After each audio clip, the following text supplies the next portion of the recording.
dear students. We are going to start your organic paper, Unit 4, which is comprises the heterocyclic compounds. In this unit, we have divided whole content into different sections. So, first section we have the spiral. Similarly, second and third section subsequently for other compounds we will discuss. So in this section, we will be discussing about the pyrrole, in particular their general introduction of heterocyclic compounds and preparation of pyrrole. Okay, let's start. Heterocyclic compounds. This is a branch of organic chemistry in which we deal with some organic compounds, basically cyclic organic compounds, which having at least one heteroatom. Heteroatom means nitrogen, oxygen or sulfur. तो organic compound ऐसे चक्रीय या cyclic organic compound जिनके पास या जिनमें ring में उस चक्र में कार्बन के अतिरिक्त कार्बन के को रिप्लेस करके कोई अदर एटम, वो अदर एटम क्या हो सकते हैं? वो अदर एटम हो सकते हैं नाइट्रोजन, ऑक्सीजन और सल्फर अगर होते हैं तो ऐसे कंपाउंड्स को हम कहते हैं हेटेरोसाइक्लिक कंपाउंड्स। जैसे उदाहरण के लिए आपको यहाँ पर दिख रहे हैं 4 मेंबर्ड हेटेरोसाइक्लिक कंपाउंड है जिसमें कि ऑक्सीजन है। 5 मेंबर्ड आपको ये दिख रहा है जिसमें कि ऑक्सीजन एक हेटेरो एटम है। 6 मेंबर्ड रिंग है जहाँ पर नाइट्रोजन एक हेटेरो एटम है। इसी तरह से 5 मेंबर्ड एक रिंग है जहाँ अनसैचुरेशन भी है, यानी कि पाई बॉन्डेड सिस्टम हमारे पास है, और सल्फर एक हेटेरो एटम है। इसी तरह से 6 मेंबर्ड रिंग हो सकती है जो कि अनसैचुरेटेड है, कॉन्जुगेटेड भी है। यहाँ पर देखिए पाई बॉन्ड अल्टरनेट पोजिशन पर है, single double single double single double, और नाइट्रोजन यहाँ पर हेटेरो एटम के रूप में प्रेजेंट है। सिमिलरली 5 मेंबर रिंग में ऑक्सीजन हेटेरो एटम के रूप में प्रेजेंट है और ये कॉन्जुगेटेड सिस्टम है। तो इस तरह के कंपाउंड्स को हम हेटेरोसाइक्लिक कंपाउंड्स के नाम से जानते हैं और इनकी स्टडी जो है वो हेटेरोसाइक्लिक कंपाउंड्स का जो सेक्शन होता है उसमें किया जाता है। They are frequently abundant in plants and animal product. जो ये हेटेरोसाइक्लिक कंपाउंड्स होते हैं ये प्लांट्स जो हमारे नेचर में मिलते हैं और एनिमल से जो प्रोडक्ट्स होते हैं, प्लांट से प्राप्त होने वाली चीजें प्रोडक्ट्स या एनिमल प्रोडक्ट में फ्रीक्वेंटली आपको मिलते हैं। They are one of the important constituent of almost 50% of natural organic compound. जितने भी हमारे पास नेचुरल ऑर्गेनिक कंपाउंड्स होते हैं या जो नेचर में एग्जिस्ट करते हैं उनमें 50% जो उनका कंस्टिट्यूएंट होता है वो हेटेरोसाइक्लिक कंपाउंड्स का बना, उसमें एक पार्ट हेटेरोसाइक्लिक कंपाउंड का भी होता है। जैसे उदाहरण के लिए अल्कलॉइड, ये नाइट्रोजन कंटेनिंग हेटेरोसाइक्लिक कंपाउंड्स होते हैं। नेचुरल डाइज हैं, ड्रग्स होती हैं जो नेचुरल प्रोडक्ट्स होती हैं जो जिनको हम दवाओं के रूप में यूज करते हैं। प्रोटीन्स हैं, प्रोटीन में भी हेटेरोसाइक्लिक कंपाउंड्स होते हैं। एंजाइम्स हैं, एटसेट्रा। ये कुछ एग्जाम्पल है जहाँ पर natural heterocyclic compound, natural compounds हैं जिनमें आपको हेटेरोसाइक्लिक रिंग या हेटेरोसाइक्लिक जो कंपाउंड्स होते हैं उनकी प्रेजेंस आपको मिलती है। क्लासिफिकेशन देखते हैं इसका। हेटेरोसाइक्लिक कंपाउंड्स को हम दो तरह से क्लासिफाई कर सकते हैं।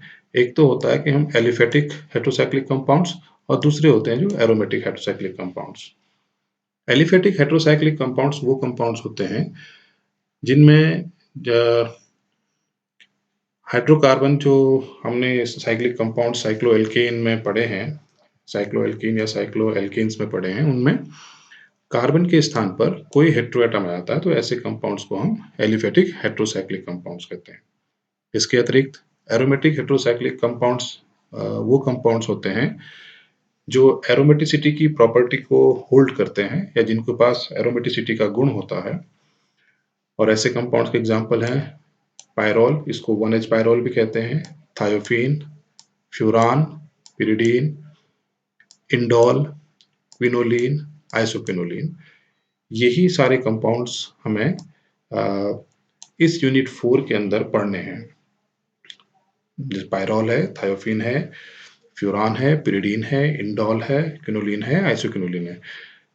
इंडोल से क्विनोलिन तक जो कंपाउंड हमारे पास हेटेरोसाइक्लिक कंपाउंड मिल रहे हैं, इन्हें हम फ्यूज्ड रिंग हेटेरोसाइक्लिक कंपाउंड्स कहते हैं, क्योंकि यहाँ पर 2 रिंगें आपस में मिली हुई हैं और 2 रिंगों का यहाँ पर फ्यूजन है, इसलिए इन्हें हम फ्यूज्ड रिंग हेटेरोसाइक्लिक कंपाउंड्स भी कहते हैं। पायरोल से हम जो स्टार्ट कर रहे हैं, क्योंकि हमारे पास बहुत सारे हेटेरोसाइक्लिक कंपाउंड्स स्टडी करने हैं, इसलिए हम वन बाय वन उनको स्टडी करेंगे। एक-एक करके हम उनको स्टडी करेंगे, उनकी प्रॉपर्टीज, उनकी प्रिपरेशन, उनके characteristic, chemical reactions, one by one हम डिस्कस करेंगे। सबसे पहले हम पायरोल को लेते हैं।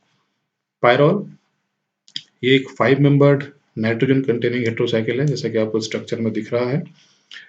पायरोल के पास कॉन्जुगेटेड डबल बॉन्ड सिस्टम है, यानी कि डबल सिंगल सिंगल, इस तरह से conjugated double bond single bond system है ये। All 4 carbons of pyrrole are sp2 hybridized, since ये सब डबल बॉन्डेड सिस्टम से जुड़े हुए कार्बन है, तो इसलिए 4 के 4 कार्बन sp2 हाइब्रिडाइज्ड हैं। नाइट्रोजन के पास एक लोन पेयर भी है यहाँ पर। नाइट्रोजन के पास एक लोन पेयर है, this the lone pair of nitrogen atom participate in the delocalization and constitutes an aromatic compound with 4n plus 2 electron। अगर हम इसकी बात करते हैं, इस लोन पेयर की, ये लोन पेयर कॉन्जुगेशन में पार्टिसिपेट करेगा ऐसे, जैसे आप एरोमेटिक कंपाउंड जब आपने पढ़े थे, तो वहां पर आपने डिलोकलाइजेशन को परफॉर्म किया था। सिमिलरली आप यहाँ पर भी डिलोकलाइजेशन को परफॉर्म करा सकते हैं कि लोन पेयर अपने इलेक्ट्रॉन को पार्टिसिपेट करेगा 1 2 3 के फैशन में। यहाँ पर नेगेटिव चार्ज आएगा, देन नेगेटिव चार्ज फिर से पार्टिसिपेट करेगा। तो इस तरह से ये लोन पेयर पूरी रिंग में कॉन्जुगेशन के थ्रू डिलोकलाइजेशन करता है, और डिलोकलाइजेशन करने के साथ साथ इस पूरी यूनिट को एक 6 पाई इलेक्ट्रॉन सिस्टम बनाता है। 2 for this pi bond, 2 for this pi bond and 2 electrons for lone pair। ये 6 पाई इलेक्ट्रॉन सिस्टम होता है, और 6 पाई इलेक्ट्रॉन सिस्टम जो है वो हकल सिस्टम, यानी कि 4n plus 2 pi electron system को करस्पॉन्ड करता है। इसलिए ये एरोमेटिक प्रॉपर्टी को होल्ड करता है, और एरोमेटिसिटी का जो प्रॉपर्टी है उसको रिप्रेजेंट करता है, इसीलिए इसको हम एरोमेटिक कंपाउंड भी कहते हैं। अब नॉर्मल एरोमेटिक कंपाउंड जैसे हमने बेंजीन देखा था, बेंजीन के केस में 6 के 6 जो atom, all 6 atoms are carbon atom, जबकि यहाँ पर आप देख रहे हो कि यहाँ पर कार्बन के अलावा नाइट्रोजन एटम भी है। और आपको पता है कि नाइट्रोजन एटम जो होता है उसकी इलेक्ट्रोनेगेटिविटी कार्बन से ज़्यादा होती है, इसलिए इलेक्ट्रॉन डेंसिटी जो होगी इस पूरे डिलोकलाइज्ड सिस्टम की, जो इलेक्ट्रॉन डेंसिटी होगी वो नाइट्रोजन के अराउंड ज़्यादा होगी, नाइट्रोजन के आसपास ज़्यादा होगी। इसीलिए जैसा कि आपने बेंजीन में देखा था कि वहाँ पर जो पाई इलेक्ट्रॉन का जो डिलोकलाइजेशन होता है, ये जो रिंग करंट बनती है वो एक सिमेट्रिकल रिंग करंट बनती है। यहाँ पर सिमेट्रिकल रिंग करंट नहीं बन पाएगी। ऑर्बिटल पिक्चर आपको यहाँ पर दिखा रखी है। इस ऑर्बिटल पिक्चर में आप देख सकते हैं कि ये पाई बॉन्ड बनाने वाले कार्बन के पी ऑर्बिटल हैं ये दोनों, और ये नाइट्रोजन का पी ऑर्बिटल है जिसमें लोन पेयर है। ये रिंग करंट में ऐसे पार्टिसिपेट करके एक डिलोकलाइज सिस्टम को कंस्टिट्यूट करते हैं। स्ट्रक्चर डिटर्मिनेशन पायरोल का डिस्कस करते हैं। ये क्वेश्चन अक्सर पूछा भी जाता है। पायरोल को जो स्ट्रक्चर डिटर्मिनेशन की टेक्निक होती है, उन टेक्निक्स में हम molecular weight determination method and related analytical studies.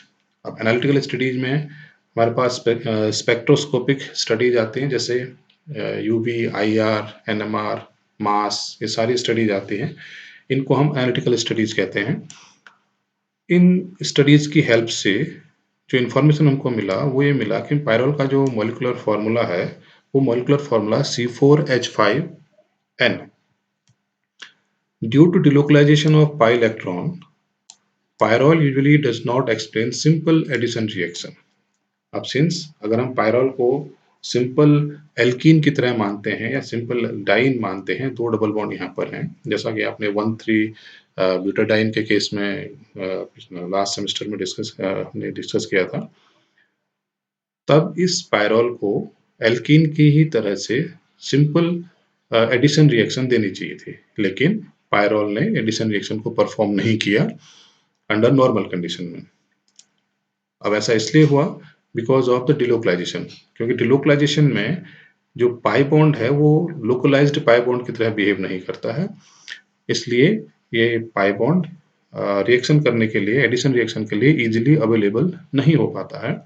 Thus, pyrrole is considered as an aromatic compound since it follows the Huckel rule, means it has 4n plus 2 pi electron system.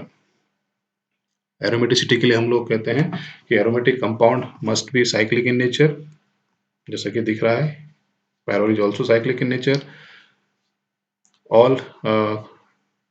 all the atoms must be sp2 hybridized. If nitrogen is participating in delocalization, therefore it must be planar in nature. If it has a planar geometry, then the hybridization must be sp2. It means all 5 atoms are sp2 hybridized. If the system is sp2 hybridized and planar, then there must be there will be possibility of delocalization, and if delocalization is there and a compound have 4n plus 2 electron rule, the compound we call as aromatic. The delocalization of lone pair of nitrogen in pyrrole through conjugation also suggested that pyrrole molecule should have planar geometry, जैसा कि अभी हमने discuss किया। Structure आपको दिखाया गया है कि पायरोल में एक रिंग पायरोल के स्केलेटन के ऊपर बनती है, एक बिलो बनती है। तो इस तरह से सारे nitrogen as well as carbon, सारे के सारे जो एटम्स हैं वो sp2 हाइब्रिडाइज्ड हाइब्रिडाइजेशन को करस्पॉन्ड करेंगे, क्योंकि sp2 हाइब्रिडाइजेशन ही प्लेनर ज्योमेट्री के लिए रिस्पॉन्सिबल है, और प्लेनर ज्योमेट्री होगी तभी डिलोकलाइजेशन संभव हो पाएगा। इसलिए ये sp2 हाइब्रिडाइज्ड होना इस सिस्टम के लिए मस्ट है। ये इलेक्ट्रॉन डेंसिटी डायग्राम आपको दिखाया गया है। यहाँ पर ये नाइट्रोजन एटम है, बाकी हमारे पास ये 4 कार्बन एटम है। इलेक्ट्रॉन डेंसिटी आप देखिए सिमेट्रिकल, बाकी एंड्स पे सिमेट्रिकल है, यहाँ पर इलेक्ट्रॉन डेंसिटी आपको ज्यादा दिखता है। प्रिपरेशन मेथड पढ़ते हैं पायरोल की। पायरोल की प्रिपरेशन में कुछ जो इंपॉर्टेंट मेथड्स हैं वो हम डिस्कस करेंगे। फर्स्ट मेथड है फ्रॉम सक्सेनामाइड। सक्सेनामाइड को जब हम जिंक डस्ट के साथ रिड्यूस करते हैं तो यहाँ पर डिहाइड्रोजनेशन, डिहाइड्रोजन यानी कि H, ये जो H यहाँ पर हाइड्रोजन है ये भी निकल के जाता है, रिडक्शन यहाँ पर हो रहा है, और ये कंपाउंड, ये जो सक्सेनामाइड है ये पायरोल में कन्वर्ट होता है। सिमिलरली फ्यूरॉन से भी हम इसको बना सकते हैं। ये इंडस्ट्रियल मेथड है, पायरोल को बनाने के लिए इंडस्ट्री में यूज किया जाता है कि industrially pyrrole is prepared by passing a mixture of furan and ammonia over alumina at 400 degree Celsius. Alumina यानी कि Al2O3 के ऊपर 400 डिग्री सेल्सियस पर जब फ्यूरॉन में अमोनिया गैस पास कराई जाती है तो ये पायरोल को प्रोड्यूस करता है। ये इंपॉर्टेंट मेथड है, इसको आप एग्जाम के लिए प्रिपेयर कर सकते हैं। इसे हम पालनोर सिंथेसिस कहते हैं। इन दिस मेथड 1,4 डाइकीटोन, ये 1,4 डाइकीटोन है, 1,4 diketone when heated with NH3, तो यहाँ पर 2,5 डाइमिथिल पायरोल, पायरोल का डेरिवेटिव हमें यहाँ पर मिलता है। मैकेनिज्म को देखते हैं। अमोनिया हमारे पास है, आपने कार्बोनिल की रिएक्शन में हमने पढ़ा था कि जब भी कार्बोनिल को अमोनिया के साथ हम रिएक्शन कराते हैं तो यहाँ पर इमीन्स बनते हैं। ये इमीन है, imine further double bond O के साथ रीअरेंजमेंट रिएक्शन देता है और यहाँ पर साइक्लाइजेशन प्रोसेस है, देन डिहाइड्रेशन होके ये हमें 2,5 डाइमिथिल पायरोल प्रोवाइड करता है। तो इस सेक्शन में हम लोगों ने हेट्रोसाइक्लिक कंपाउंड्स क्या होते हैं उनके बारे में जनरल डिस्कशन किया, और साथ ही उनकी क्लासिफिकेशन को हमने देखा कि किस किस तरह के किन किन कैटेगरीज में हम उसको क्लासिफाई कर सकते हैं। और क्लासिफाई करने के बाद जो हेट्रोसाइक्लिक कंपाउंड्स हमको इस यूनिट के अंदर अंतर्गत हमको स्टडी करने हैं या पढ़ने हैं, उनको हमने वन बाय वन लेना स्टार्ट किया। और पहला जो कंपाउंड है पायरोल, उस पायरोल का हमने स्ट्रक्चर डिस्कशन किया, कि कैसे हम उसका स्ट्रक्चर रिप्रेजेंट कर सकते हैं, उसकी एरोमेटिसिटी के बारे में डिस्कस किया, देन उसकी हमने प्रिपरेशन को पढ़ा। नेक्स्ट सेक्शन में हम इसकी पायरोल की फिजिकल और केमिकल प्रॉपर्टीज को डिस्कस करेंगे।